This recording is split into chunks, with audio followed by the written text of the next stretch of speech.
ಮೇ 24ರಂದು ಸ್ವರ್ಣವಲ್ಲಿ ಮಠಾಧೀಶರಾದ ಶ್ರೀ ಗಂಗಾಧರೇಂದ್ರ ಸರಸ್ವತಿ ಮಹಾಸ್ವಾಮಿಗಳು ಹಾಗೂ ಶ್ರೀ ಆನಂದ ಭೂದೇಂದ್ರ ಸರಸ್ವತಿ ಮಹಾಸ್ವಾಮಿಗಳು ಸಾಗರದ ಶ್ರೀ ಶೃಂಗೇರಿ ಮಠಕ್ಕೆ ಆಗಮಿಸ್ತಾ ಇದ್ದಾರೆ.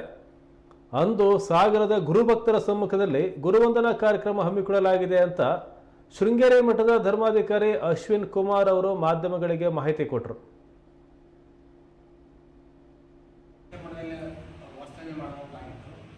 ಆದರೆ ಪರಮಪೂಜ್ಯ ಇಬ್ಬರು ಸ್ವಾಮಿಗಳು ಕೂಡ ವರದಹಳ್ಳಿಯಲ್ಲಿ ಅನುಷ್ಠಾನ ಮಾಡಬೇಕು ಅನ್ನೋದು ತೀರ್ಮಾನ ಮಾಡಿರೋದ್ರಿಂದ 2 ದಿವಸವೂ ಕೂಡ ವರದಹಳ್ಳಿಯಲ್ಲೇ ಇರ್ತಾರೆ. ಬೆಳಿಗ್ಗೆ ಅಲ್ಲಿ ಎಲ್ಲ ಪೂಜಾ ವಿಧಿವಿಧಾನಗಳು ಆಗುತ್ತೆ ಮತ್ತು ವಿಶೇಷವಾಗಿ ಆಹ್ವಾನಿತ ಯಾರು ಅವರ ಶಿಷ್ಯವರ್ಗ ಇದೆ ಸಾಗರ ತಾಲೂಕಿನಲ್ಲಿ ಆ ಮನೆಗಳಲ್ಲಿ ಅವರ ಪಾದಪೂಜೆ ಇರುತ್ತೆ.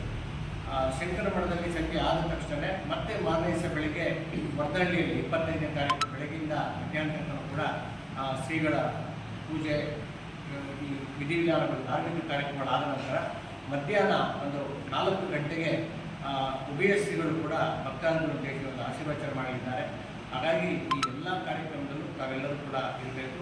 ಮತ್ತು ವಿಶೇಷವಾಗಿ ಈ ಸ್ವಾಮಿಗಳ ಬಗ್ಗೆ ಒಂದು ವಿಷಯವನ್ನು ನಾವು ಹೇಳಬೇಕು ಅಂತಂದರೆ, ನಮ್ಮ ಈ ಬ್ರಾಹ್ಮಣ ಸಮಾಜದಲ್ಲಿ ಈ ಮದುವಿನ ಸಮಸ್ಯೆ ಇದ್ದಂಥ ಸಂದರ್ಭದಲ್ಲಿ 2007 ಮತ್ತು 2012ರಲ್ಲಿ ನಾವು ಶಿವಮೊಗ್ಗದಲ್ಲಿ ಒಂದು ವಿಪ್ರ ಚಿಂತನಾ ಸಮಾವೇಶ ಮತ್ತು ಒಂದು ಜಾಗೃತಿ ಸಮಾವೇಶ ಅಂತೇಳಿ ಮಾಡ್ತೀವಿ. ಅಲ್ಲಿ ಎಲ್ಲ ಸ್ವಾಮಿಗಳು 12 ಜನ ಮಠಾಧಿಪತಿಗಳು ಒಂದೇ ವೇದಿಕೆಗೆ ಬಂದಿರ್ತಾರೆ. ಈ ನಮ್ಮ ಸ್ವರ್ಣವಲ್ಲಿ ಶ್ರೀಗಳು ಕೂಡ ಬಂದಿರ್ತಾರೆ. ಅಲ್ಲಿ ಆ ಸಭೆಯಲ್ಲಿ ನಿರ್ಣಯ ತೀರ್ಮಾನ ಆಗುತ್ತೆ.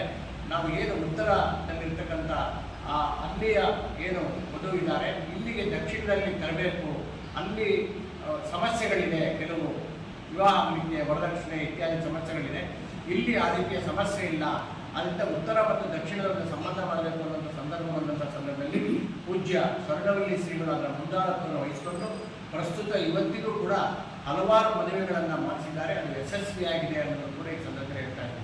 ಹಾಗೂ ಮತ್ತು ಸಂಸ್ಕಾರಿತವಾದ ಏನು ಇವತ್ತು ನಮ್ಮ ಹಿಂದೂ ಸಮಾಜದ ಹೆಣ್ಣು ಮಕ್ಕಳಿಗೆ, ಯಾವುದೇ ಒಂದು ಜಾತಿ ಅಲ್ಲ, ಹಿಂದೂ ಸಮಾಜದ ಹೆಣ್ಣು ಮಕ್ಕಳಿಗೆ ಒಂದು ಕನ್ಯಾ